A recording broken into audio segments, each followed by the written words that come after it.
知道这个东西是干什么用的吗？我给你示范一下。恐怖分子正在严刑逼供，甚至用出了杀手锏。看到了吗？撒币哥很狡猾，把手指弯曲装成被截断的样子，来吓唬赵云明。这个夺走我手指的刑具，因为我知道人忍受痛苦的极限。可赵云明却不肯开口。撒币哥见吓唬不住他，决定动真格了。你要放开我！不能这样，我求求你们，求求你们了！可以告诉我了吗？我真的不知道，我真的不知道。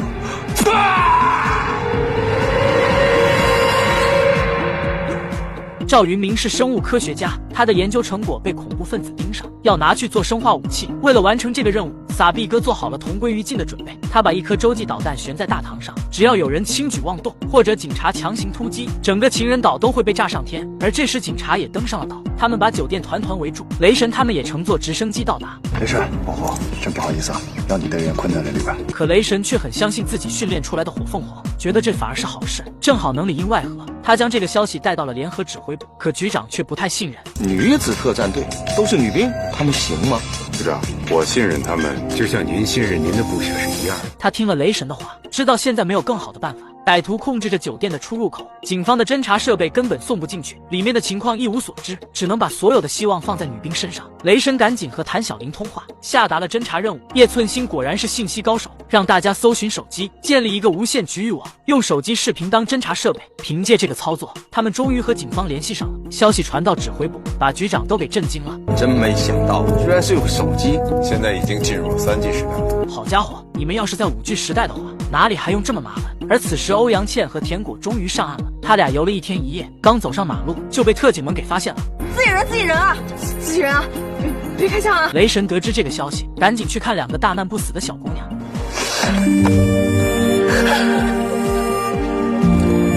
好样的，都是好样的。看着自己的兵可怜的样子，硬汉雷神眼睛里也充满了泪水。逃出升天的2人赶紧询问其他姐妹的情况，得知她们还在坚持战斗。我们要去战斗。不行，你们现在还很虚弱。雷神让他们先去吃点东西，恢复体力。老狐狸也赶到了这里，骄傲地看着2个女娃娃。不愧是我雷神带出来的兵。老狐狸，我们刚刚杀了坏人了，我也杀了。好战士，好战士，承认。你敢相信吗？一根圆珠笔竟然也可以救命！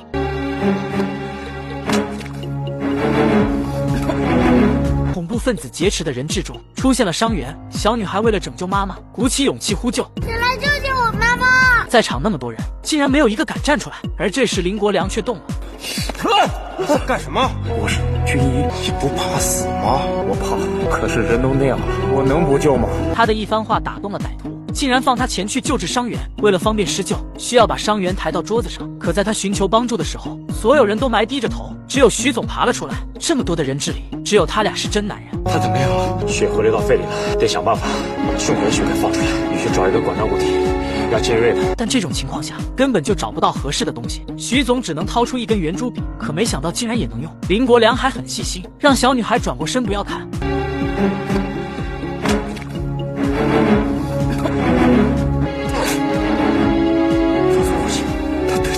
而另一边，生物专家赵云明终于承受不住拷问，说出了密码。撒币哥立刻用电台向总部发送信息，脸上还露出特别得意的表情。可他却不知道，雷神早就守株待兔，联系空军拦截了他的电台信号，而他连续发了5次，却一直没有得到回应。终于意识到不对劲，猜出被拦截了，于是他想和军警谈判，还专门让林国良出去拿电话。而雷神看到林国良满身鲜血，猜出他在里面救治伤员。看来我真的小看这个少校，他不怕死。而林国良接过电话箱，机器人里却传来声音：“你可以跟我走。”逃命的机会就在眼前，可他却不愿意抛弃伤员，义无反顾地走了进去。撒币哥一接通电话，根本不理洪队长，点名要和雷神谈判。你是一名合格的军官，把女人训练成了真正的战士，不容易。现在不是拍马屁的时候，我更没有什么兴趣跟你谈判。听了雷神这话，撒币哥微微一笑，说起特制炸弹的事情，这是一颗辐射弹，只要引爆，那方圆30公里的范围内将成为生命禁区。当蘑菇云升起的时候，我们就真没什么负担。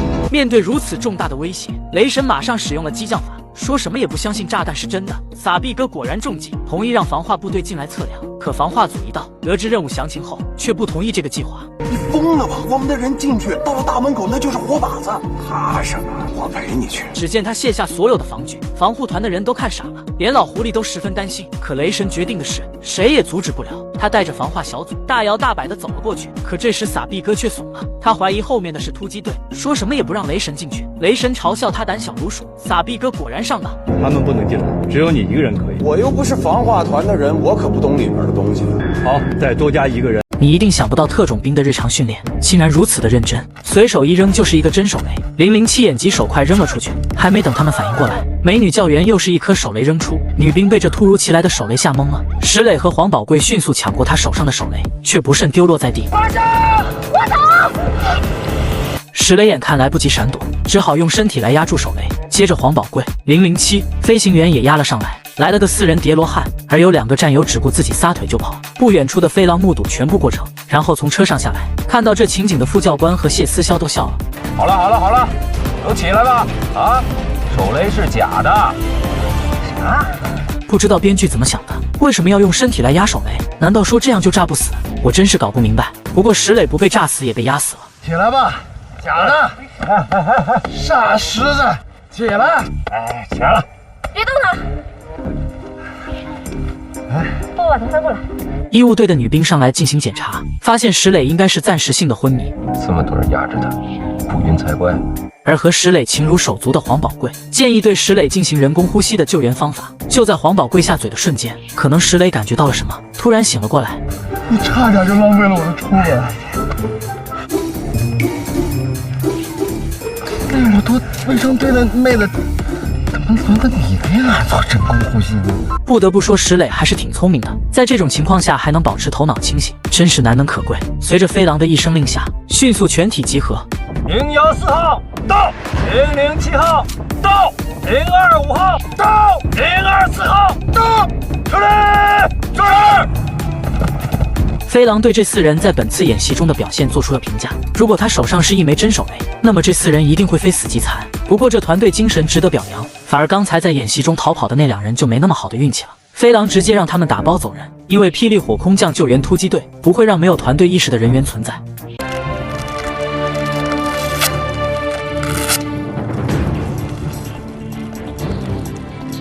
我是清华大学本硕连读的国防生，集团军的重点培养对象。我到这儿来就是为了找找刺激。好你个林国良，别以为摘了眼镜，大家就认不出你了。他代号007，是所有受训战士里成绩最优秀的，同时也是最能装逼的。在这次最终考核中，他担任指挥。007，1分钟准备。收到。1分钟准备。1分钟准备。他们迅速锁降，刚落地就要15公里武装越野，对恐怖分子发起突袭，并解救被绑架的人质。此时恐怖分子们还很放松，根本不知道危险已经逼近，有的人甚至还在做引体向上。突击组迅速就位，而狙击组更是架着巴雷特锁定了猎物。007，目标锁定。他用眼神示意队友，其他人也瞬间明白，悄无声息地举起了枪。一声令下，队友如同猛虎下山，直接杀了出去。狙击手更是一枪毙命，恐怖分子被打了个措手不及，没办法组织有力的反攻，局势完全是一边倒。而枪声惊动了屋子里的人，这可是一群高手，他们一加入战场就对特训战士们发起猛攻，还发射火箭弹反击。可在007的指挥下，他们完全不是对手，只能边打边退。战士们不断深入，小组合作，不断清剿残兵。见大势已去，恐怖分子只能带走人质。007赶紧追了上去，可转角处一发火箭弹袭来，还好他们跑得够快，从炮火中冲了出来。他更是撞破玻璃，瞬间完成双杀，成功解救了人质，行动顺利完成。队友忍不住夸他007，果然有一套啊！而他更是得意，走在广场上欢呼起来。加油！007来了！可就在大家放松警惕的时候，装死的匪徒却突然偷袭。虽然他很快也被击杀，但却轻蔑一笑：“你被淘汰了。”此时教官开着军车赶到，下来一个气场十足的墨镜男，他就是飞狼狼牙的主教官。他对007号的表现很不满，给了个解释的机会。我忘记补枪了，是我大意。你不是大意，你是太想赢了，想下了心。如果是在战场上，他已经没命了，甚至会害死人质，害死周围的战友们。他必须承担责任。我遗憾地向你宣布，你的狼牙特战生涯还没开始，就已经结束。其他战友们纷纷为他求情，虽然他平时很装逼，但的确是最优秀的，希望再给他一次机会。可飞狼却铁了心，连其他教官来说好话也不给面子。心软了？不是心软了，我只是觉得比较王心的，很像年轻时候的你。年轻时候的我，从来没忘记过父亲。快看，王彦斌终于熬出头了，不仅成了上尉，还找了个美女未婚妻，两人甜甜蜜蜜准备结婚，可首长却不批准，气得他立马摘下帽子，觉得当兵没意思，连个媳妇都不能娶。我哪怕不干了，我也要娶到你。说着就要冲上去，亲自找首长理论，却被未婚妻拦了下来。原来是他在开玩笑，首长已经批准了两人的结婚报告。耍我？是啊，我是在耍你啊，怎么样？你来逮我呀？逮不着我，鬼才嫁给你呢！坏蛋，你看我能不能逮着你？别跑！王彦斌多次出生入死，立下无数战功，全军区都知道他的大名，还给他取了个响当当的外号“雷神”。如今他找到了心爱的女人，眼看就要苦尽甘来了，可首长却突然召见两人，交给他们一项危险任务。对不住二位了，恐怕你们要推迟结婚了。雷神臭着一张脸，心里100个不愿意，但军令如山，他也只能执行。首长赶紧鼓励两人，等你们凯旋了，我亲自给你们做证婚人。谢谢首长。谢谢首长。可两人就是苦命鸳鸯，安然为了任务，竟然卧底到毒贩身边，而雷神他们乘坐直升机，等待合适的行动时机。这上面可有很多老熟人，二牛在玩匕首，单明在看书，飞行员和老黑班长都在。他们很快就来到目的地，赶紧锁降下去，又带上潜水设备，从湖水里潜入。此时狙击组已经就位，发现这个基地里到处都有全副武装的匪徒，可对训练有素的特种兵来说，就是蛇弹猫穴，简直不堪一击。这时毒贩的车队到了，狙击手阎王赶紧报告，而雷神却让他不要开枪，等所有人都到位了再一起行动。其余战士立刻加速，迅速到达作战位置，气氛紧张到了极点，战斗一触即发。这时毒贩从车上下来，竟然十分眼熟，原来他的双胞胎弟弟就是杀死雷神父亲的凶手。阎王为了活捉他，趁他们放松警惕的时候，一枪干掉旁边的接头人。其余战士们立刻杀出，全都化身为死神，收割着敌人的生命，哪怕对方人数众多，也全是送人头的菜鸡。很快战场就清理干净了，而安然也不是花瓶，赶紧抛出枪，瞬间解决掉3名匪徒，又顶在毒贩的大脑袋上。你？对，我。你是卧底？安然微微一笑，给了他答案。这时雷神也赶了过来，雷神大脑袋一看到雷神，直接怒火攻心，自己弟弟就是被他杀的，干脆大家同归于尽。于是大脑袋趁安然不注意，瞬间劫持了他，还掏出特制手雷。你别乱来！别换我开枪！此时阎王已经锁定了目标，并向雷神请求射击，他急得满头大汗，迟迟不敢下命令。可安然却视死如归。雷神，你还等什么？开枪！干！阎王一枪爆头，但手雷却摔在地上。手雷！我走！雷神赶紧冲过去，想捡起手雷扔出去，但安然却把他推开，用身体压住手雷。安然！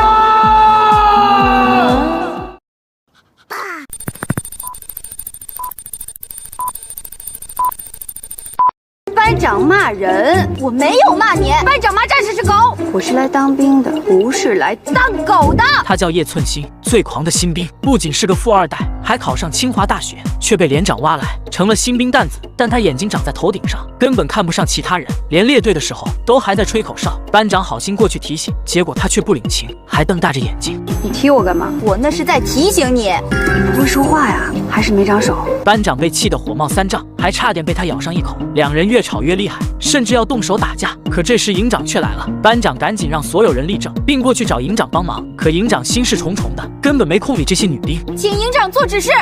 营长看他这较劲的样子，又看了下气鼓鼓的叶寸心，瞬间明白又出事了。但多一事不如少一事，于是夸叶寸心军姿站得好，而且眼神中有杀气。战士嘛，就应该这样，心中有敌人，眼中才能有杀气。班长不服气了，赶紧追问叶寸心：“你的敌人是谁？班长你？”营长看这是糊弄不过去，立刻劝起架来。可两个女人都不是省油的灯，瞬间就吵了起来，把他吵得受不了，直接让班长道歉。班长虽然不情愿，但还是冲了过去。叶寸心，对不起。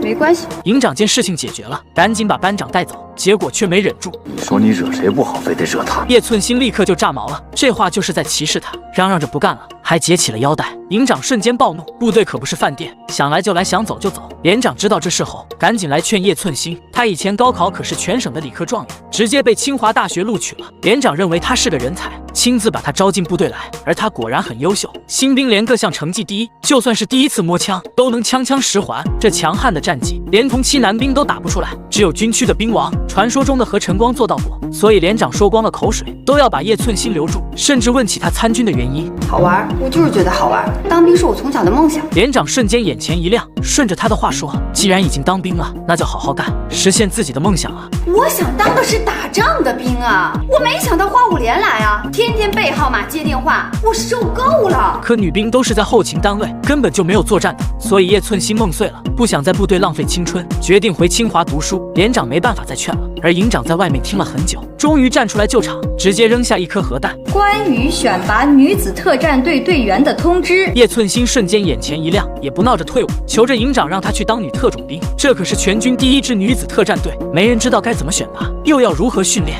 首长也没有办法，直接一道紧急命令，把雷神叫了过去。雷神笑眯眯的，还以为有什么好事等着。为了不被其他人抢走任务，他赶紧向首长保证，哪怕是上刀山下火海，也坚决完成任务。结果一拿到任命书，脸就臭得要死。首长看出他不愿意，却抓住了他的把柄。刚才是谁说的？一声令下，刀山火海，在所不辞。说到就要做到。雷神后悔死了，恨不得给自己几个耳光，但还是要抗议一下。特种部队不适合女兵。虽然女兵在卧底等方面有优势，也能参加一些普通的战斗，但特种兵们面对的敌人都是杀人如麻的罪犯，女兵根本不是对手，安然就是这么牺牲的，这是雷神心中永远的痛。可首长已经下了命令，他身为军人也只能执行。当他来到队友身边时，所有人都看出他表情不对，猜出是个艰巨的任务，他也没心情卖关子，直接宣布了任务详情。总部首长命令我们在基地建立一支女子特战队，突击队的代号火凤凰。队友们一听，立刻就有了意见。二牛更是发起了脾气，搞什么？而在另一边，维和部队的女军医正在做手术，却突然听到战斗警报，袭击者是一群黑人。而何璐做完手术后，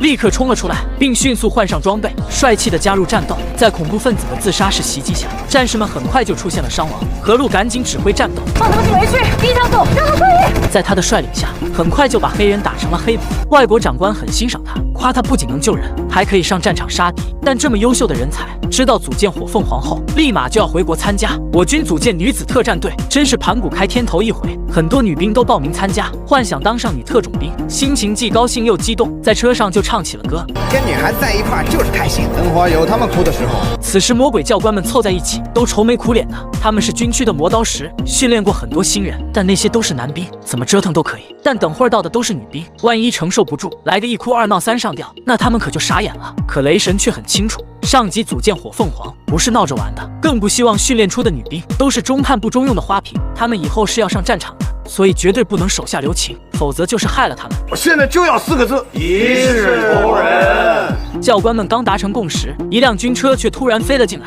差点一头撞到墙上。他们好奇地看过去，却发现下来一个女少校。怎么就一个人啊？级别还不低。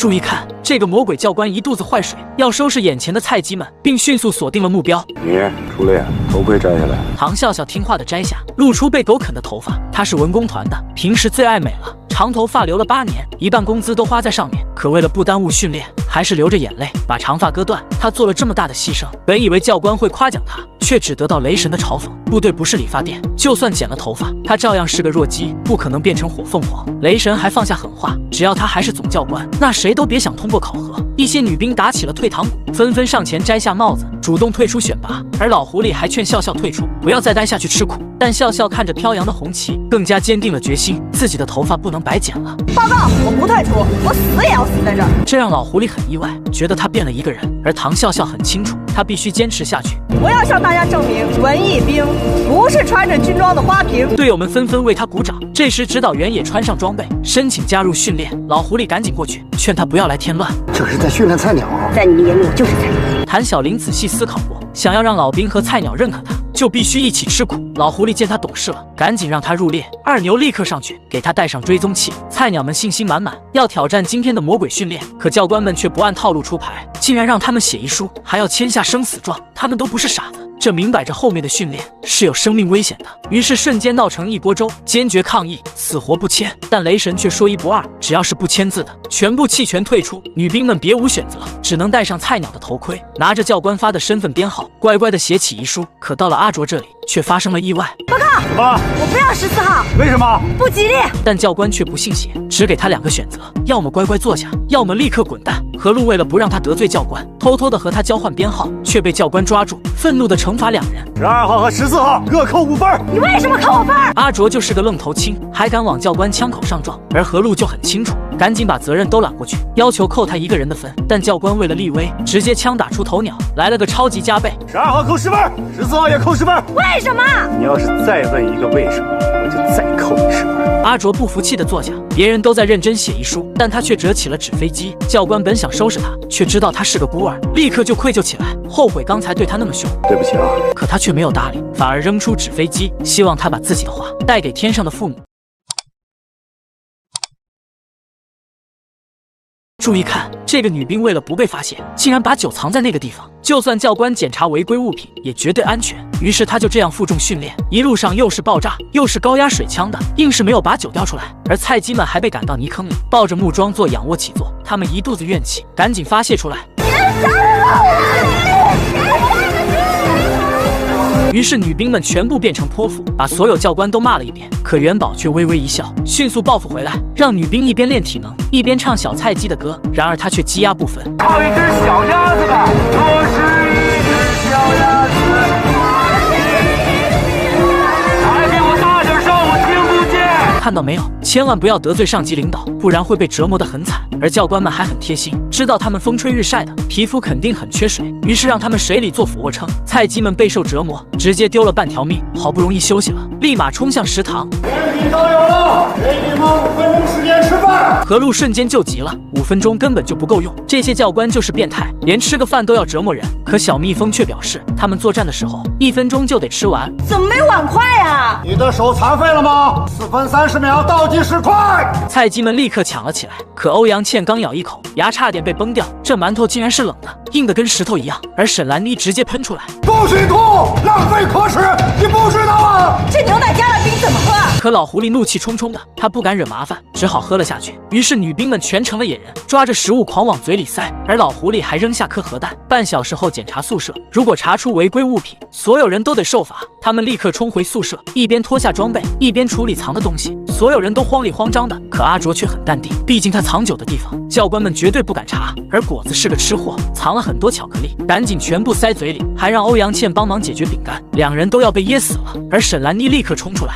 把藏着的可乐交给他俩，大家一起消灭。啊，谁来帮帮我呀？笑笑更是厉害，仗着基地里有老乡，让人带东西进来，偷偷埋在土里，他晚上再去挖出来。不过都是吃的，大家肚子受点罪还是能够解决的。而叶寸心才是真正的麻烦，他竟然藏了一部智能手机。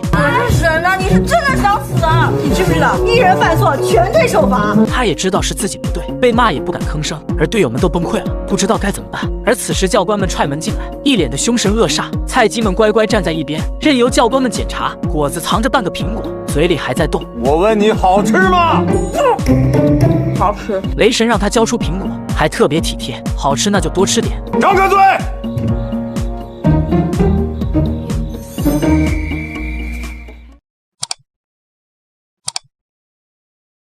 这个女兵不要命了，竟然敢躲在厕所抽烟，却被死对头撞见。你在这儿抽烟啊？你赢了，去告吧。特种部队里不准抽烟喝酒，一旦被教官发现，那后果不堪设想。沈兰妮被抓住把柄，却不肯低头认输。好在叶寸心也不屑举报，大方的放他走，却突然变卦。怎么后悔了？给我一根呗。他是第一次抽，动作都不熟练，还特别傲娇，让女少将给自己点烟，结果却差点呛死。而在另一边，两个魔鬼教官正在打游戏，老狐狸毕竟年纪大了，根本不是雷神的对手，立马耍赖不完了，却正好看到雷达有3只小菜鸡逃走了。雷神直接扔了键盘，脸色难看的要死。他最痛恨不遵守游戏规则的人，直接把帽子转正，露出猛男的标志。而另一边，3只小菜鸡突然停下，看着面前的坟墓，被吓得全身发抖。突然一阵爆炸，钻出一只恶鬼，吓得他们屁滚尿流，拼命尖叫。入得此门，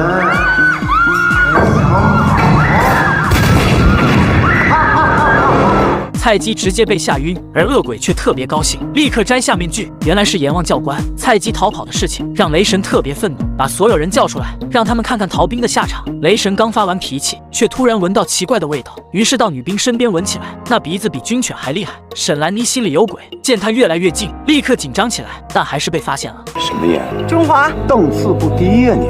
雷神瞬间暴怒，特种兵经常在敌后作战，如果有人抽烟喷香水，很容易被敌人军犬发现。此时叶寸心站出来，顶着雷神的怒火，主动承认自己也抽了，要和沈兰妮一起承担。雷神大吃一惊，这两人不是死对头吗？怎么搅和到一起了？二位是臭味相投，畸形虐恋啊！报告，是我的烟，而且是我带他抽的。报告，是我自己要抽的。两人都在争抢责任，可雷神却很公平，都扣了50分。他知道这群麻烦的女人肯定还藏着东西，于是重新检查，却查出个超级炸弹。因为叶寸心总是惹事，雷神对他很不放心，所以路过他床位的时候查得特别仔细，果然就发现了东西，竟然是一部智能手机。你有什么好特殊的？一天到晚在这儿给我摆大小姐的臭架子，你没事你搞什么特殊你？不知道纪律吗？叶寸心这个野丫头竟然也被骂哭了，而雷神大发雷霆，惩罚所有人，队友们怨气冲天，他们本应该做着美梦，却被叶寸心连累，在泥坑里练体能。而他听着队友们的抱怨，大方地承认了自己的错误。你可别虚情接受，坚决不改啊！放心吧，我会改的，让天上的人气死我吧！田果就是乌鸦嘴，立刻就下起了暴雨。菜鸡们苦中作乐，竟然唱起了小鸭子。此刻他们已经完成了蜕变，成为了坚强的战士。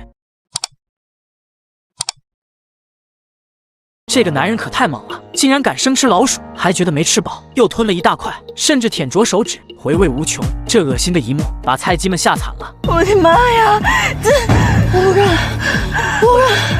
我要退出。但这就是特种部队，经常在敌后作战，可没有大鱼大肉吃。为了能活下去，必须吃掉所有能吃的东西。阎王好心来帮忙，还提前警告菜鸟们，今天会是你们人生当中最难忘的一天。可菜鸡们却不当回事，毕竟他们历经千辛万苦才撑到了现在，哪怕前方是火坑，也敢跳下去。可阎王却邪魅一笑，请他们吃大餐，竟然全是山珍野味，小可爱们还活蹦乱跳的。女兵们脸色大变，觉得胃里翻江倒海，全都吐了出来。可教官们却笑得很开心。阎王更是个狠人，直接抓起小可爱，一口吃了下去，仔细咀嚼着，吐掉没有肉的腿，味道还不错啊。野人就是野人。可不管女兵们怎么抗议，这顿特殊的早饭他们都必须吃下去，否则就退出考核。但叶寸心却很不服气，特种兵执行任务都会带上压缩干粮，干嘛非得吃这个？阎王不耐烦地解释，压缩干粮是底牌，不到最后关头绝对不能使用。我之所以有耐心，那是因为你们是女兵，如果要是男兵，我哪来的这么多废话？可菜鸡们还是挤成一团，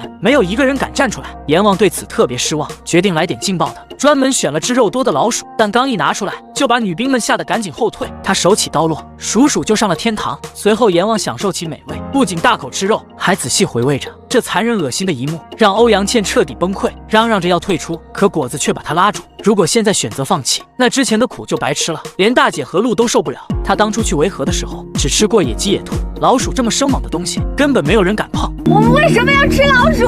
这个老鼠啊，是最常见的、最多的肉食补充。不管是原始森林还是热闹的城市，都能找到它们。这些女兵就是不知足，没让他们吃蟑螂，就已经是教官大发慈悲了。你们连这关都过不了，怎么当特种兵啊？看你们个怂样！阎王都把话说到这个份上了，可女兵们还是害怕。他们撑过了魔鬼训练，却倒在了吃饭这关，眼看就要全军覆没了。但关键时刻，谭小玲竟然站了出来。阎王以为他又有意见，要去司令部告状，可他却豁出去了。我是想是很好，有胆识。阎王特别高兴，赶紧帮他挑了只老鼠，还担心他没杀过生。用不用我帮你？不用，那是你的喽。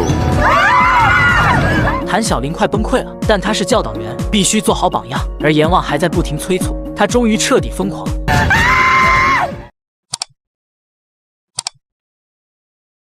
快看，女兵被魔鬼教官逼疯了，竟然要生吃老鼠。来了，等什么呢？谭小玲疯狂地抓起匕首，送鼠鼠上了天堂。这美好的一幕让旁观的女兵们都很感动，泪水从嘴里吐了出来，连教官都看傻眼了，赶紧为她的勇气鼓掌。而她更是死死地咬着牙，切下一块肉，害怕地闭紧双眼，颤抖着塞进嘴里。非常好，非常好。谭小玲呕吐不止，生吃老鼠就像一场噩梦，给她造成了严重的心理伤害。雷神大发慈悲，递给她一瓶水，可她却不领情，直接一巴掌拍远，还为了证明自己，又吃了一块老鼠肉。雷神很欣赏她的表现，当着所有人的面表扬她，终于蜕变成坚强的战士，而不是以前那个只知道找首长告状的八婆。而谭小玲的勇敢也得到了女兵们的尊重，纷纷向她学习，冲上去吃小可爱。但还是有人克服不了恐惧，只能退出考核，这让他们很不服气。我不怕苦，不怕累，就是有点怕虫、怕老鼠，就不能给个其他机会吗？可老狐狸却毫不留情。特种部队经常在野外作战，蛇虫鼠蚁遍地都是，不管你军事素质有多强，只要过不了心理这关，就必须被淘汰。而留下来的女兵们将迎接更严峻的考验。雷神一大早就发神经，把他们都叫了出来，要玩一个刺激的游戏。击鼓传花，每个人拿着这个炸药包，3秒钟的时间立刻传给下一个人。这就是特种兵吗？简直是用命在玩。但为了克服恐惧，他们没有一个人退缩。而雷神点燃引信后，游戏立刻开始，每个人都特别紧张。3秒一到，赶紧传给下一个人。而欧阳倩吓得全身发抖。旁边的叶寸心见他这个怂样，一把抢过炸药包，顺利的传给沈兰妮。可意外却发生了，沈兰妮死死抓住炸药包，怎么也不肯松手，而引信也越来越短。欧阳倩比他还紧张，这样提着味道，快扔掉！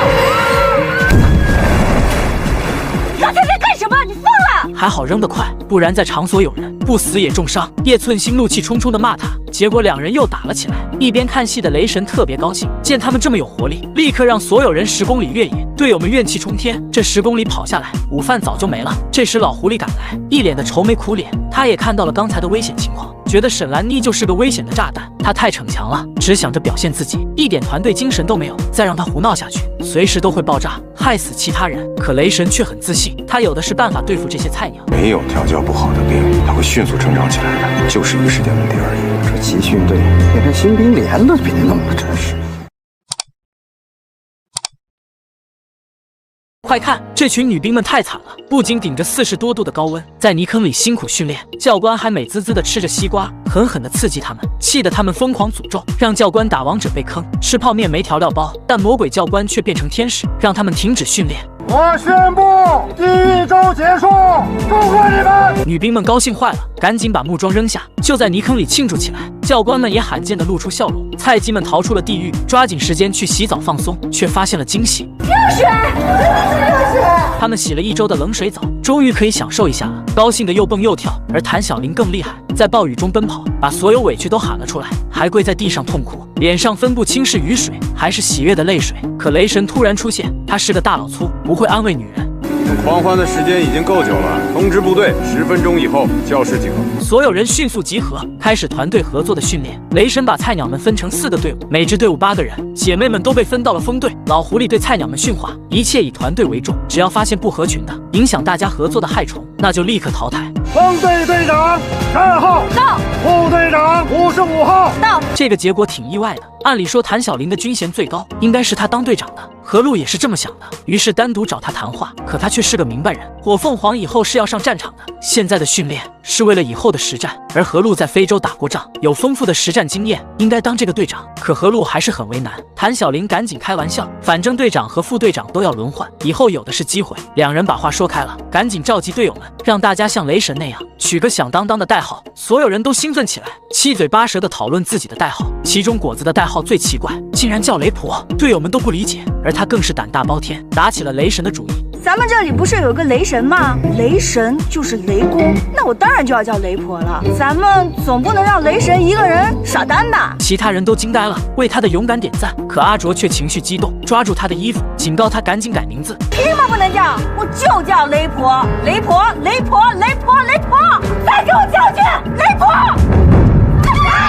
队友们赶紧上去拉架，叶寸心却看热闹不嫌事大，在一边挥舞旗子助威。谁都想不到，只是取个代号，竟然惹出这么大的麻烦。队长警告两人不要再打了，否则被雷神知道，全队都要倒霉。而谭小玲立刻去劝果子，他年纪轻轻的，干嘛要叫什么婆？都把自己喊老了，不如叫开心果，给大家带来欢乐。开心果还能吃，挺好，我要了。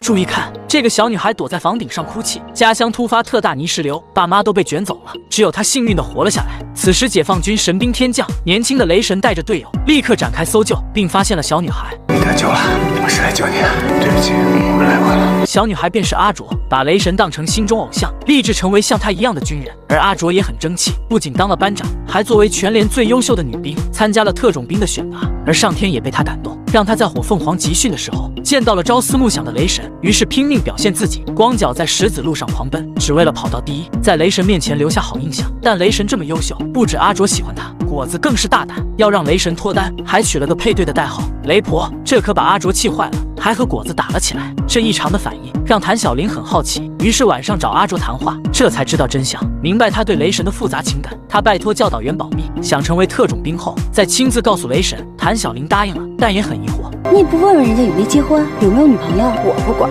他过他的，我爱我的。谭小玲很佩服阿卓的勇气，认为他一定能成功。而另一边，雷神在查看学员资料，突然找到阿卓的，觉得特别眼熟，左看看右瞧瞧，却还是想不起来。这人我一定见过。但训练马上开始，没时间耽误，他立刻召集女兵，开始新一轮的魔鬼训练。这可比之前的刺激多了，到处都有爆炸，真上了战场一样。女兵们拼命跨越障碍，但果子却爬不上去，赶紧把好姐妹叫来，一脚踩在她肩膀上。是不是好姐妹？太缺德了，天国！为了报复这一脚，欧阳倩和他抢一个管道，结果两人都被卡住，谁也过不去。教官立马过来，两人这才一前一后通过。但高强度的训练很快就耗光了果子的体力，趴在地上动不了。阎王立马嘲讽起来：“屁股撅这么高干什么？当靶子？我可以学美女蛇，保证不被敌人的子弹打中。”阎王都无语了，直接一空包弹打过去，吓得果子赶紧爬起来。美女蛇，我看你连个蚯蚓都不是。穿越战场后，女兵们又要当人猿泰山，从高楼上进行锁降。队长和副队长先上，做出完美示范。可轮到欧阳倩的时候，她却十分害怕。我不敢，我不上了，我恐高。阿卓可不想陪她扣分，迅速扣好安全绳，做出一个高难度动作，头朝下锁降。老狐狸表情瞬间就变了，质问他为什么改变动作。可他却很聪明，为了不成为敌人的靶子，所以头朝下，加快降落速度。自以为是，扣分，扣20分。在战场上，自作聪明的人其实就是个死人。快看，这个教官为了耍帅，在女兵面前秀起了操作，一个炫酷的出场，瞬间化身枪神，不仅枪枪十环，还偷学好兄弟的绝活，2颗子弹穿过一个弹孔，这妖怪一般的枪法让女兵们大吃一惊，全都献上最热烈的掌声。可雷神却很傲娇，有什么好鼓掌的？这完全就是小儿科，还让其他教官上场，给菜鸟们展示默契的配合。只见教官相互掩护，顶着硝烟冲锋，弹无虚发，爆头击杀歹徒。女兵们特别崇拜，再次献上掌声。可雷神却觉得他们没见过世面，这只是一个简单的练习，等以后开直升机了，他们岂不是要乐上天？可笑笑却很担心，我们不会死了吧？因为我看到那个子弹离我们很近，咻咻咻飞来飞去。每个训练都有危险，教官也不能保证绝对安全，所以之前才让他们写遗书。雷神知道他们害怕了，觉得烂泥扶不上墙，失望的转身就走。可谭小玲却打报告，你应该给我时间。你这个话讲得够心酸的，我给你时间。敌人会给你时间吗？果子没长脑子，竟然敢反驳。反正现在也没有打仗，不用这么认真。可雷神却很不爽，他赶紧慌张解释：我是说，时刻准备着。时刻准备着，准备去送死啊你！果子被雷神怒喷，根本不敢抬头。中国女兵永不言败。教官们听了直摇头，他们现在糟糕的表现就是在侮辱这句口号。雷神被气疯了，这群人菜嘴硬的家伙，训练场上都怕得要死，还敢上战场吗？可女兵们却不服气，我们敢，我也敢，我也敢！所有人都大声喊着，证明自己的决心。而枪打出头鸟，雷神把谭小玲拖出来，直接压在靶子前，连开好几枪。现在知道子弹从耳朵边上飞过去的感觉了吧？现在还敢不敢？敢不敢？敢！其他教官都不忍心看，女兵们更被吓成麻瓜。而雷神还劝谭小玲，如果够聪明，就赶紧求饶。可她却哭喊着：“我一辈子都是傻子，我就是傻子！”这话里除了愤怒，还有别的感情。雷神听不出来，但女兵很敏感。不对劲啊！本来不是英雄铁血剧吗？怎么突然变成言情剧了？不过我喜欢哦。阿卓流出痛苦的泪水。原来谭小玲也喜欢雷神，他看走了眼，竟然把暗恋的事情说给了情敌听。而雷神打空了弹夹，丝毫没有怜香惜玉的想法，简直是个冷酷的杀手。女兵们愤怒地冲上去质问他为什么开枪，可他却很淡定，刚才只是一个科目练习。这个科目叫做信任射击，你们以后一样也要开枪打他。那要是失手怎么办？如果失手的话，我会通知你们各位的家属到我这儿来领抚恤金，还有你们的骨灰盒。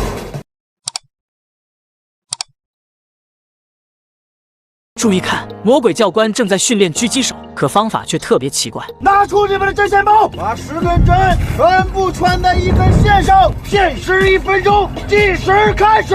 女兵们刚跑完10公里，累得上气不接下气的，手一直在发抖，根本就对不准针头。但阎王还在一边催，果子实在受不了，暗地里说他坏话，却被他的狗耳朵听到，又是一阵怒骂。看看你们一个一个的熊样，连一根针都穿不过去，还想在奔跑中瞬间停止，瞄准敌人吗？阎王话刚说完，就看着手表倒计时，女兵们急得满头大汗，都快哭出来了。本以为要全军覆没，可数到最后1秒时，叶寸心唰的一声站起来，大喊自己完成了。阎王十分震惊，这一关的考验，没有接受过训练的人是绝对不可能通过的。但叶寸心从小就想当兵，不仅看了很多狙击手训练的书，还偷偷练过几年。你比他们优秀这么一点点。谢谢阎王。他看向死对头沈兰妮，一脸的炫耀得意。而阎王不给菜鸡们休息的时间，立刻让他们冲刺下山。谁要是跑慢了，就一枪打过去。叶寸心刚才出了风头，让沈兰妮心里很不爽，立刻加快速度要超过他。于是两人又叫起劲来，好不容易冲到山下，还没有歇几口气呢，阎王就用大喇叭狂喊，恨不得把菜鸡们给震聋，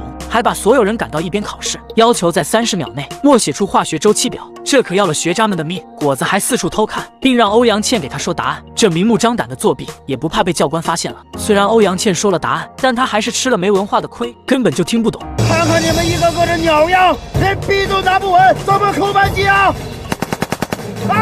！30秒很快就到，阎王又赶走菜鸡们，让他们漫山遍野的跑。此时雷神赶来检查女兵们的答卷，结果只有2人默写完。叶寸心当年是理科状元，自然难不倒他，就是那个字太难看了。而雷神还很好奇欧阳倩的，他可是南京大学化学系的，元素周期表简直是小菜一碟，果然全部默写出来，字也好看很多。而另一边，果子赶紧找欧阳倩算账。刚刚那个钠镁铝硫氯氩什么情况？那是钠镁铝硅磷硫氯氩钾钙第3周期表。菜鸟们一路狂奔，终于到吃饭休息的时候，所有人瘫在地上等着教官投喂。一看到包子，就像饿狼扑食一样，结果却差点呛死。小玉峰，有汤吗？那边有条河。可他们跑了10公里，正常人早就头晕恶心，根本吃不下东西，现在连汤都没有。其他人一边吃一边吐，何璐忍不下这口气，站出来和教官对线。你们这样完全就是折磨人！废话，坚持不下去的，滚蛋！快看，这些女兵为了当狙击手，竟然趴在地上不敢动，不仅要保持瞄准姿势，还不能让弹壳掉下去。我瞄了半个小时了，什么时候是个头？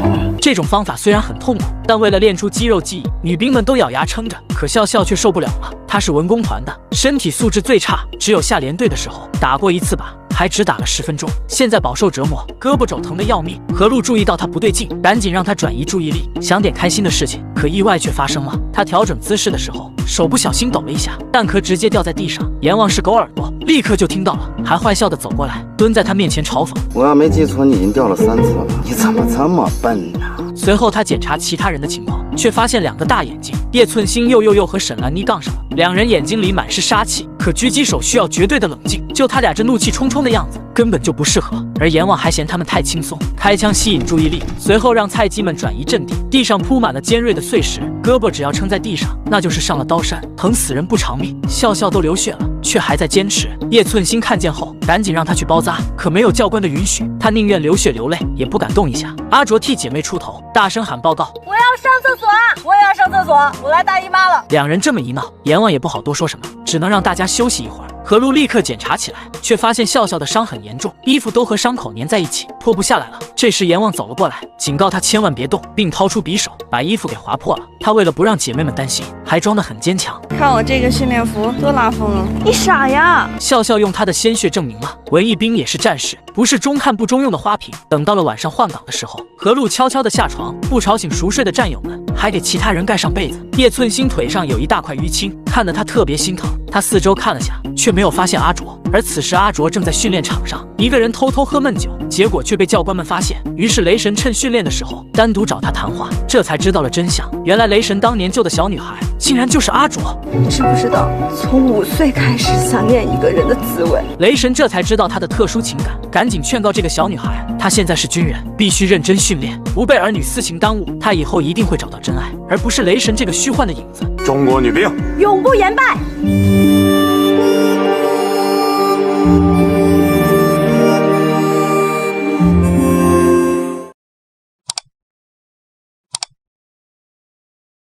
戴着防毒面具踢足球。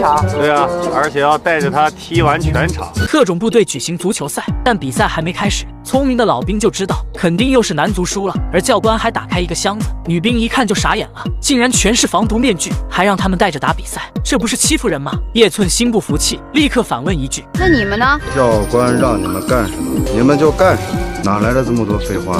于是不公平的比赛立刻开始，女兵们戴着面具，视野受到限制，根本就不是男兵的对手，被耍得团团转，很快就落后1分。这下教官们打了鸡血，每个人都特别兴奋，眨眼间又进了1球，还可怜女兵们，于是不断传球，却不射门，打算多玩一会儿。可就算这样，女兵们还是没有还手的机会，一直都是0分。二牛还一个飞踢进球，立刻耍起帅来，比分直接拉到了0比9，女兵才找到机会反攻，结果却晕头转向的踢进自家的球门。让铁不要下去！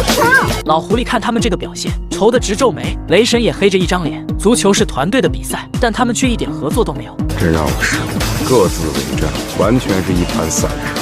这要是上了战场，岂不是去送人头了？于是来了一招激将法，让男兵们悠着点。如果女兵踢进一球，那他们就输了。这瞧不起人的话，瞬间点燃女兵们的怒火。叶寸心直接爆发小宇宙，抢过球冲锋，一路过关斩将，终于进了一球。教官们特别后悔，而女兵们又蹦又跳，开心疯了。随后合作起来，迅速又得一分。雷神见时间到了，吹哨暂停比赛。果子立刻和叶寸心击掌，他转身想要庆祝，却发现是死对头，立马转过身去。所有人赶紧集合。雷神一上来就喷教官们，丢不丢人？人家戴着防毒面具，呼吸困难，视野受阻，居然让人家进了2个球，丢不丢人？女兵们特别开心，往日里教官折磨他们，现在却被雷神怒喷。叶寸心更加得意，他第一个进的球，以为会得到雷神的夸奖，可雷神却不按套路出牌。58分钟你才进了第1个球，58分钟之前你在干什么？雷神特别愤怒，这群人根本没有团队精神，只想着自己表现。如果上了战场，最快死的就是他们。目光短浅，自私，一群废物。为了惩罚他们，雷神让女兵们戴上防毒面具，进行5公里越野，好好反省一下。可女兵们一走，雷神立马就变了张脸。这群女兵虽然笨，但知错能改，已经知道团队的重要性，肯定会内部解决问题。随后转变枪口，对准输比赛的男足。我说你们几个休息够了吗？休息够了，就叫下一队来，还有3场球，我倒要看看你们是怎么丢人。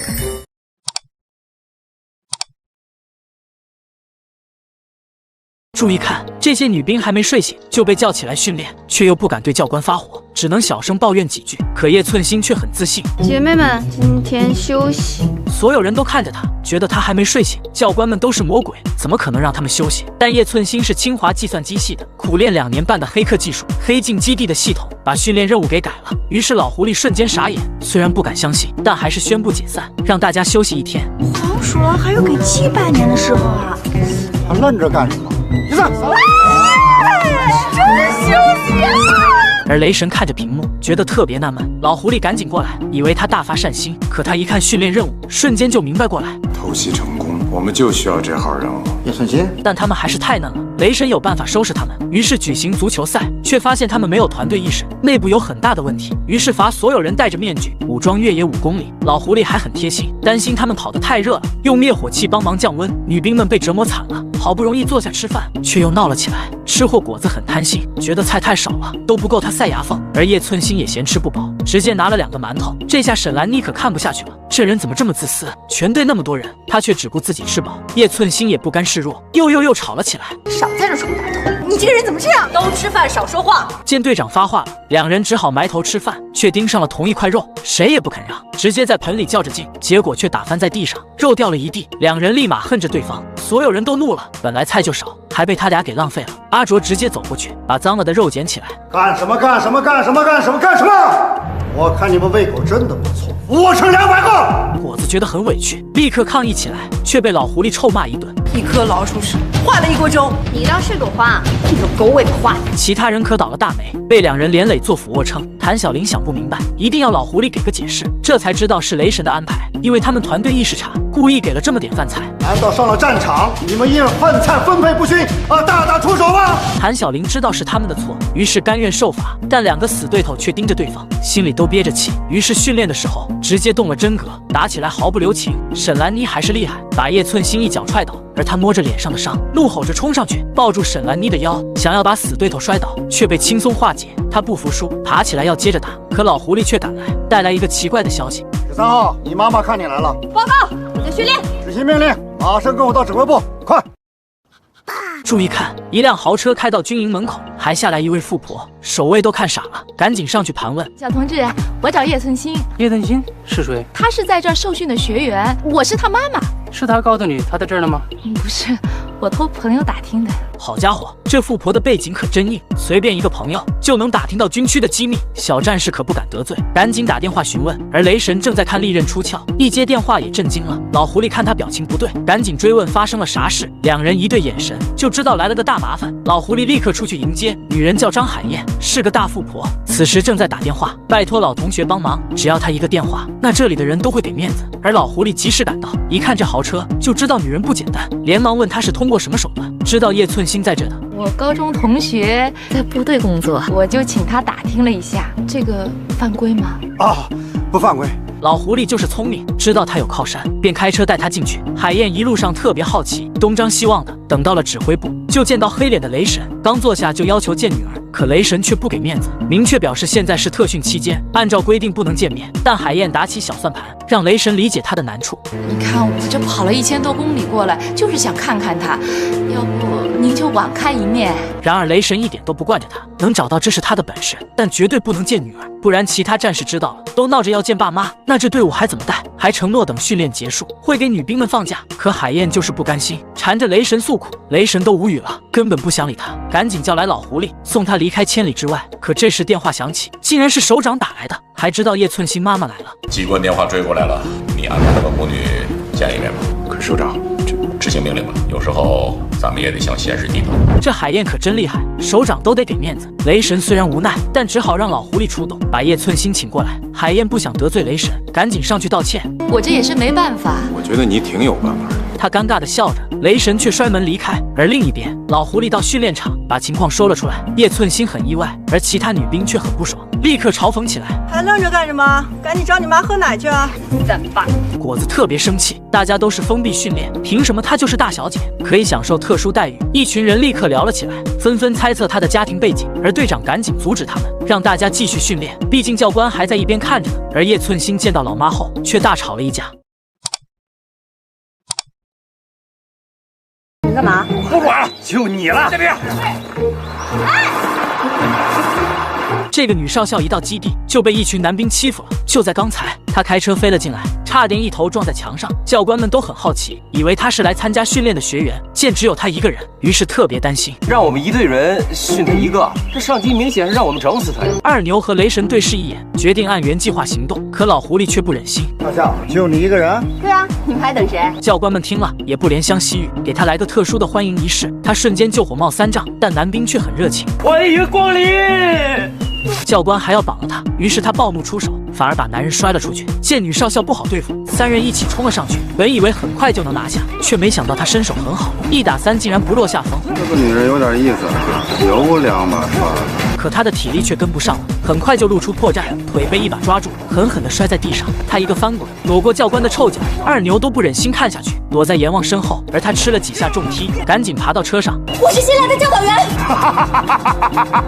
真会开玩笑。见他们都不相信，谭晓玲只能握紧拳头，咬牙坚持战斗。他占据地形优势，挡下几波攻击，但教官一个倒挂金钩，直接把他从车上踹了下来，又把他拖起来，使出一招双龙出海，把他踢出10米远。他们简直就是魔鬼，直接把谭晓玲扔进泥坑。他可是火凤凰的教导员，却被这么虐待，嚷嚷着要去司令部投诉这群兵痞子。结果他们却嬉皮笑脸的，还请出了大魔王雷神。可他却更加来劲。你以为你是战斗英雄，你就能一手遮天吗？我要把你们都送上军事法庭。这小菜鸟口气可真大，该不会上面有人吧？雷神赶紧追问他的身份。我是新来的教导员。听着愤怒的语气，不像是开玩笑的。老狐狸很谨慎，让雷神小心对付。可他刚让女人自报家门，就被扔了个脏手套。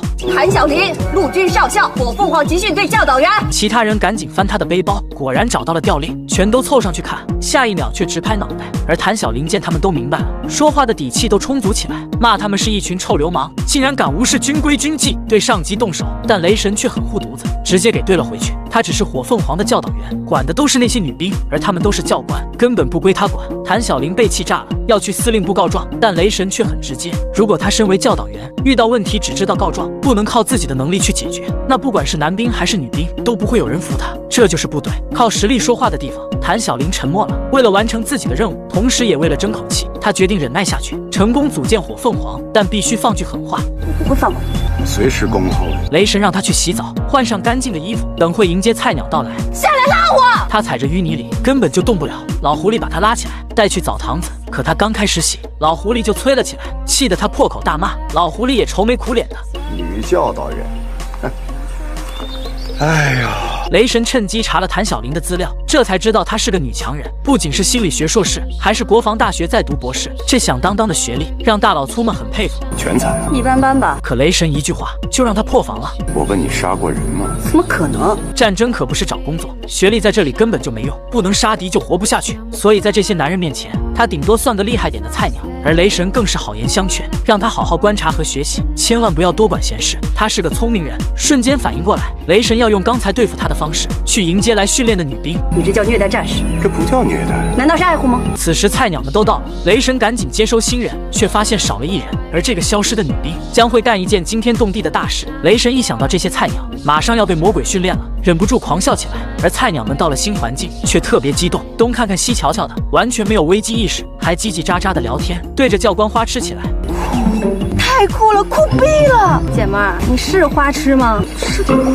而军医何露却很警惕，并看见教官们的臂章，知道了他们的身份。他们是雷电突击队，最精锐的特别突击队。其他人还是不懂，何露也只能简单解释，他们是军区最厉害的男人，负责训练特种部队，哪怕和其他部队演习对抗，也一次都没有输过。有那么厉害吗？我看有。但炊事班的果子却不信邪，认为他们在装逼。雷神看他们这么久了，都不知道整理队伍，果然是一群菜鸟，于是让老狐狸收拾一下。欢迎下地狱！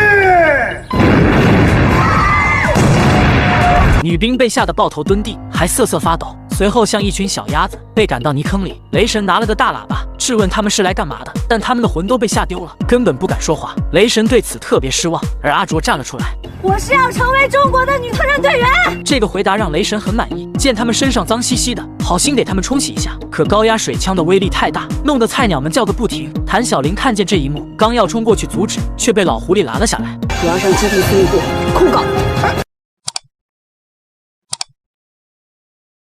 这个富婆太厉害了，为了见到女儿，竟然找军区的关系，成功进入特种部队。可女儿见到她却没有好脸色。你怎么来了？海燕不高兴了，这话是不欢迎她呗？这个没良心的，亏她想着女儿的生日，大老远跑过来，还专门定制了哈根达斯的蛋糕，这可馋坏了叶寸心。魔鬼训练这么久，吃的都是冷馒头、活老鼠，哪里见过这种好东西？直接用手抓着吃。海燕一看就来气，好好一个姑娘，非要当什么特种兵，现在直接成了野人。叶寸心也被骂急了，当兵是他从小的梦想，不管老妈怎么劝，也绝对不会放弃。将来自己还要上战场杀敌立功。可海燕更加激动，她也是当过兵的，知道战争的残酷。战争不是游戏，子弹可不长眼睛。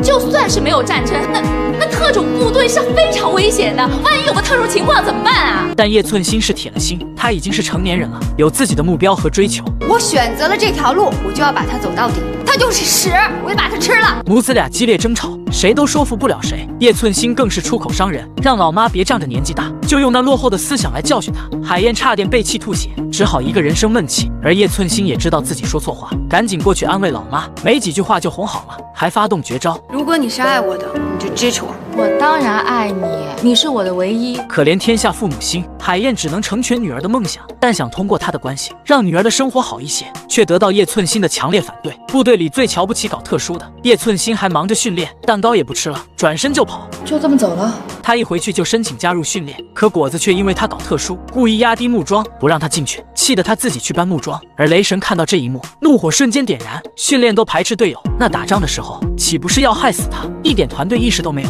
还当什么特种兵？你们连当兵的资格都不配，你们知道吗？何露想要解释，可雷神却不听废话，但果子却忍不下这口气。凭什么他妈能来看他，我妈就不能？雷神刚开始就担心这种情况，所以不让海燕见女儿，但首长都顶不住压力，他也只好服从命令。现在女兵们果然闹了起来，真让雷神头疼，于是让他们山地极限越野，没有时间限制，跑到废为止。那么大的装备，一看就特别重，果子撑不住了，摔在地上。叶寸心好心去扶他，可他却一把推开。而笑笑就更惨了，直接瘫在地上，队友们立刻围上去要拉他起来，可他却哭了出来。我真的不行了，我会拖累你们，你们吧，停不下吧，我扛不过去。快点，校长！沈兰妮赶紧让队友放弃，不能被笑笑拖累。不行，在战场上你能丢掉自己的战友吗？快看，教官疯了，竟然把女兵踩在脚下！混蛋，有种就杀了我！想快点死，没那么容易。死了你不就解脱了吗？虽然这是战俘审讯的训练，可雷神也玩得太过火了，完全就是个恶魔。就在昨晚，女兵们穿越原始森林，却被狼群包围了，所有人立刻警戒起来，想扔出荧光棒把狼群吓走，却照出一群恶鬼，到处都是闪光弹、烟雾弹。恶鬼们趁乱偷袭，女兵们被吓坏了，根本不敢反抗，只想着逃走，却被恶鬼迅速放倒，直接吊在树上。虽然也有能打的女兵，但队友们早就扛不住了，他俩也被老六偷袭，中了麻醉针，所有人被蒙着脑袋压到了骷髅营。此时他们不再是受训学员，而成了被俘女兵，等待他们的是地狱般的折磨。雷神直接走过来，他都不用演，一看就是大反派。你们来的这个地方叫做骷髅营，因为在这儿不招供的人就会变成骷髅。笑笑特别害怕，赶紧叫教导员做主，可阿卓却捂住他的嘴巴。在这种情况下暴露军衔，那是会害死人的。可还是太晚了，雷神直接走向谭小玲，狠狠地抓住她的头发。从你的眼睛里，我看到你很害怕。可谭小玲还在嘴硬，雷神冷笑一下，起身一个重踢，把她都踢出血了，更是一脚踩在头上，碾压她的自尊。她可是司令的女儿，从没受过这种奇耻大辱，立刻威胁雷神：我告诉你，我要让你们都上军事法庭。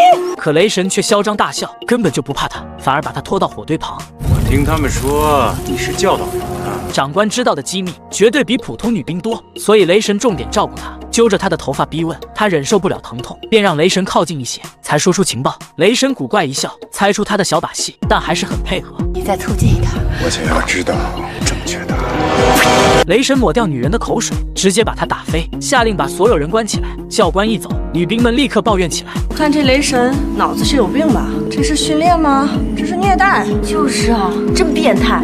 变态。但何露却很清楚，这就是特种部队的训练，都是极度仿真的战俘审问，动刑都是小菜一碟。菜鸟们哪里见过这种场面，立马就慌得要死。而谭小玲看过相关训练资料，知道撑过去的方法，她召集大家围过来，正要说的时候，突然一阵魔音响起，让所有人痛苦不堪。这是高分贝噪声轰炸，长时间被折磨，耳朵会聋的。好在教官有分寸，很快就停了。但女兵们还没喘口气，二牛却突然进来，你出来！可其他人却站起来阻止教官带走谭小玲，大家要死一起死。好啊，那你们别后悔。这些女兵人菜嘴硬，明明都成了俘虏，却还闹着要一起死。好啊，那你们别后悔。教官怒了，要给他们一点颜色瞧瞧，直接扔进一颗催泪弹。虽然菜鸟们捂住了口鼻，但还是被呛得受不了，全都冲到门口求教官放了他们。而魔鬼教官们还在笑，等着看好戏。雷神也密切关注着，等到仪器发出警报，才让教官们放人。门刚打开，女兵们像丧尸出笼一样，全都冲了出来。他们被残酷折磨，终于有人撑不住，赶紧举手退出训练。教官立刻叫来卫生员，把这些怂货抬走。果子被呛晕了头，竟然也要卫生员，却被欧阳倩拉住，这才清醒过来，坚决不走。你现在不需要卫生员，下一次就晚了。我刚才叫你们出来，你们不出来，现在你们一个个全都出来了。这就是憨厚老实的二牛，已经被雷神带坏了。他还抓走教导员，来一个杀鸡儆猴。何露想要帮忙，却被一脚踹倒。教官那是真狠啊，踢得他半天站不起来。而谭小玲知道自己凶多吉少，赶紧鼓励大家。教官直接赏他一记臭脚，让你化作起来，走，放开我！女兵们遭受虐待，死死盯着教官，心里疯狂诅咒。而教官也是狠人，这单挑还一起上啊！结果没人敢站出来，他嘲讽的吐口水，看不起这群菜鸡。而何露身为队长，立刻安慰大家一定要撑住。然而被雷神看见，赶紧派人把他们拉开，不让他们互相鼓励。而教官们拉人的方式很温柔，知道他们都累了，好心让他们躺下休息。教官还是心软，劝他们老实待着，不要耍什么小聪明。可雷神的心却特别狠，下令不准给他们吃的，连水都不准喝，只为了让女兵绝望。这让老狐狸很担心。雷神很不理解，他们训练男兵的时候比这要残酷很多。老了，心软了，毕竟他们都是女娃呀。敌人可不会心软。而在另一边，谭小玲被压在垫椅上，被绑得严严实实，头上还戴着测谎仪。她不肯在教官面前认输，让他们有什么手段就全部使出来。可看到针头逼近，瞬间就慌了。这是什么？这是葡萄糖，帮你补充体力。二牛走上前逼问，让他说出军衔和所在的部队，可他却宁死不屈。不就是刑讯逼供吗？来啊，我就不信你们还能打死我！雷神很清楚，他之所以这么狂妄，是因为这一切都是演习，而他很清楚教官的底线，绝对不敢玩出人命。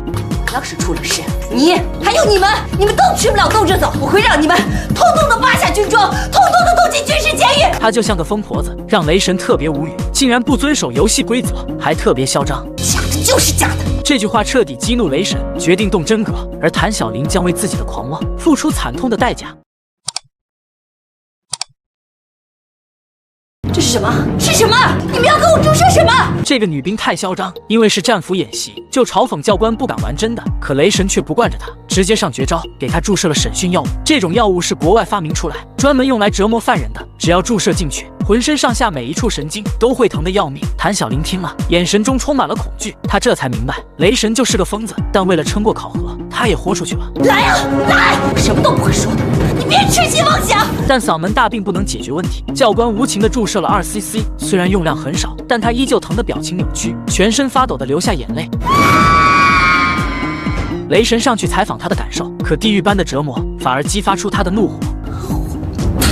算你狠，我一定会杀了你！雷神不会给他这个机会，立刻让小蜜蜂再来2cc。小蜜蜂担心他扛不住，但雷神却一意孤行，于是又一针药物下去。他本来强忍着疼痛，绝不在魔鬼面前示弱，可还是忍不住痛苦大喊出来。此时一辆军车赶到，来的是一位少校军医，听到惨叫声，立刻开车闯入，却被教官们拦下。他可是军区司令部派来的，担心这群野人闹出事情，可教官却不给面子，谁都不能影响训练。少校同志，我们真的是在训练呢。训什么训练什么练？有你们这么训练的吗？军医挣脱两人，赶紧冲了进去，看到谭小玲的惨状，情绪变得异常激动，显然是认识女人的。然而谭小玲一见他，却拒绝跟他走。为什么？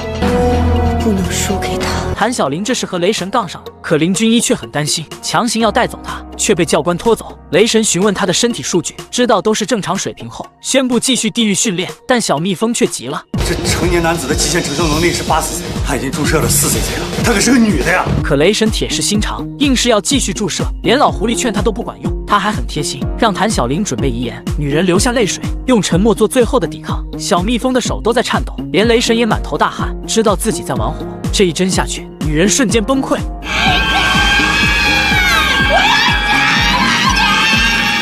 而林军一听到声音，立马就急了，知道打不过2个大汉，赶紧开车去告状。阎王特别纳闷，我每年训练不都这样吗？至于吗？跟娘们似的。此时谭小玲终于扛不住，直接晕了过去。雷神也慌了，赶紧询问他的心率状况。没事，已经过了临界点了，准备强心针。但教官却手忙脚乱的，雷神立刻冲过去，抓起强心针要注射，可昏迷的谭小玲却不装了，赶紧动手反杀。然而雷神毕竟是大魔王，2、3下就把他撂倒。别动！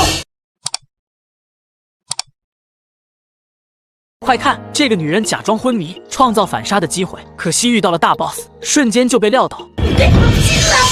雷神坐在椅子上，大魔王气场全开，嘲讽他是个疯婆子。身为突击队的长官，竟然这么冲动，就他这种危险行为，会害所有女兵全军覆没。雷神没心情再玩下去，直接把他扔了出去。虽然他刚才的行为有点过激，但是这一关他算是过了。老狐狸终于松了一口气，而雷神一出来，就看到女兵们脏兮兮的，特别可怜他们，于是让教官帮忙，拿着高压水枪浇花。女兵们立刻惨叫起来。你们都是女人，你们应该知道被俘以后对女人意味着什么。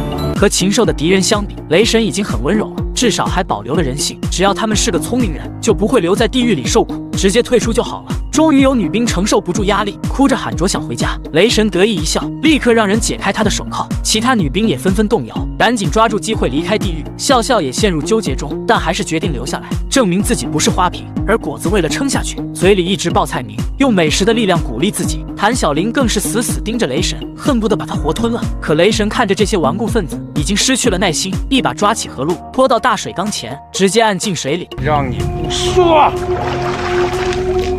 说不说？但何露却死不开口，气得雷神又把他按进去，整个人都昏迷了。教官把他倒吊着，要晒干他身上的水分。此时老狐狸过来，装出老好人的样子，劝这些女娃娃们放弃。他和雷神的风格完全不同，温柔的话语说进女兵的心里。别哭了，别哭了，退出去吧！啊，对，很好，很好。老狐狸就是厉害，把一半的人都劝走了。而在另一边，林军一找到首长，控诉雷神他们的暴行，把女兵们折磨得不成人样。这哪里是在训练，分明就是在虐待。可首长却让他管好自己，不要多管闲事。为什么呀？那是因为我希望我的战士们能够从战场上活着回来。首长说服了林军一，还让他以后不要越级上报，接着就下了逐客令。林军一只能灰溜溜的走了，而首长却怒拍桌子：这个基地医院是得好好训训，都不知道我们这个基地是干什么。此时剩下的女兵被关着，担心的看着何露，而她却发着高烧，起码有40度。大家担心她脑子被烧坏，赶紧去敲门叫医生，却没有得到任何回应。其实他们撑到现在，已经满足了雷神的标准。其实你我心里面都已经有了合适的人选，只不过还是要一关一关的过。我相信他们你也是。听说你很能打呀，来比划了一下。就你这熊样，还敢在姑奶奶面前摆谱？这个女人嘲讽教官，还要求换帅哥来，气得二牛直接动手，一阵闪电冲拳，却不分胜负。别看沈兰妮是个女兵，但她可是全国跆拳道冠军，身手超级厉害，和二牛打得有来有回，还抓住教官的破绽，一脚踢在牛蹄子上，把二牛摔在地上。二牛赶紧爬起来，活动受伤的肩膀，却被雷神怒喷。你是来当陪练的吗？二牛被老大骂了，面子挂不住，怒吼着打上去。这次毫不留情，一招一式都使出全力，甚至以伤换伤。两人都吃了对方的重踢，差点缓不过来。雷神不放心二牛，让小蜜蜂也上，可军医却有意见。这好男还不跟女斗呢？你们不是明显欺负女人吗？是他自己要来的。而另一边，两个大男人活动完筋骨，直接打了上去。女人没吃东西，体力跟不上，被一脚踢倒，又被拖了起来，被两人当成沙包，跟上一阵疯狂双打。沈兰妮被打吐血，心里很不服气。你们两个打一个算什么好汉？有本事1对1！黑的就是你，起来！二牛立刻把他拉起来，而小蜜蜂看他还敢反抗，一个膝撞顶上去，又把他按在审讯椅上，要从他嘴里撬出情报。可他却特别嚣张，我是你大爷！教官都被气笑了。二牛被占了便宜，立刻掐住他的脖子逼问，但接下来发生的事情却特别搞笑。凭什么告诉你？你又不是我老公。二牛一拳打过去，可他又胡言乱语起来。苍天啊，大地啊，佛祖啊，上帝啊，这个男人居然打自己老婆！小蜜蜂都糊涂了，怀疑二牛和女人的关系，他立马就急了，自己可是有老婆的，跟这疯女人没关系。而沈兰妮戏精上身，一副伤心欲绝的样子。没有人的时候，你叫我小狐狸；有人在了，你说跟我没关系。二牛嘴笨，根本解释不清楚，连老狐狸都被绕进去，怀疑二牛是不是犯错误了。毕竟女兵们封闭训练，很容易对教官产生依赖，甚至爱上教官。但雷神却很清楚，怎么可能啊？他现在就是为了虚张声势，瓦解审讯者的决心。这个方法对其他人没用，但对憨憨的二牛却特别好用。他一顿胡搅蛮缠，越说越离谱。你对不起我就算了，我肚子里还没出生的孩子，你对得起他吗？小蜜蜂大吃一惊，这两人竟然玩这么大。二牛赶紧向队友解释：小蜜蜂，你要相信我，他在胡说八道，他在闹。沈兰妮这么一哭二闹，审讯的紧张气氛一扫而空。而他趁着教官转移注意力的机会，直接把两人踹走，抓起墙上的镰刀，一阵疯狂乱砍。但因为体力不支，很快就被教官抓住。你们杀了我吧，我什么都不知道。还挺能演啊！快看，女兵被逼疯了，竟然要杀了教官，却被轻松制服。你们杀了我吧，我什么都不知道。他这种不要命的表现，反而通过了审讯训练。老狐狸直接绑来下一人，而果子就是这个倒霉蛋。教官知道他是个吃货，所以对症下药，端出一盘烧鸡，把他馋得直流口水。虽然担心有陷阱，但他却豁出去了。不管了，我这该死了算，先吃了再说。二牛笑着看热闹，这小丫头和他当年一样，都想着当饱死鬼。见果子吃得那么香，老狐狸终于暴露真实面目，让他交代知道的情报。果子一脸的单纯，觉得不能白吃教官的烧鸡。其他人见他要开口，立刻认真起来。我小名叫花木兰，我的单位是下分部突击部队，我的军衔是海陆空3军大元帅。二牛直接抢走烧鸡，这就是胡说八道的下场。小蜜蜂都要笑疯了，觉得他真是个开心果。可老狐狸却怒气冲冲，终于使出了狠招，拿出涂满蛇毒的签子，只要扎进身体里，不仅全身剧痛，皮肤还会变黑，死了就成黑鬼了。真死我了！你喊什么喊？我还没扎呢！雷神立刻提醒老狐狸，他已经被果子耍了。老狐狸心一狠，要上电刑。果子一看动真格了，赶紧投降认输，要告诉老狐狸一个秘密，并示意教官靠近，却一口咬了上去。二牛赶紧帮忙，却被果子抢走匕首，想要自杀。还好二牛手快，不然就真出人命了。你疯了，这是训练知道吗？你们什么也没想得到，再来我就要咬舌头了。这傻丫头是真不要命啊！老狐狸拿他没办法。雷神也宣布他过关了，却觉得不过瘾，又把谭小玲拉了出来，对他使用电刑。因为他是突击队的指挥员，必须受到最残酷的训练。林军一立马就怒了，他一直追求谭小玲，怎么能看女人受苦？可雷神根本不理他，立刻让教官们醒醒。他看着女人被电流折磨，要冲进审讯室救人，却被小蜜蜂拦下，一只手就按住了他。我是医生，我不允许你这么干！放开我！你放开我！然而在这里，只有雷神的话管用。此时谭小玲扛过一波电刑，神智已经很模糊了，竟然唱起了小鸭子，用歌声的力量撑下去。雷神下令继续，老狐狸却很担心，因为女人的心率已经很衰弱了。阎王，你还在等什么？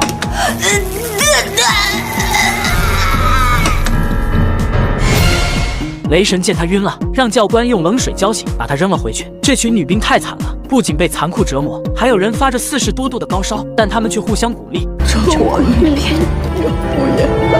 周国云，有无言吧？而他们也很清楚，绝不能坐着等死，于是想出一个疯狂的计划，竟然要在教官的眼皮子底下偷偷越狱。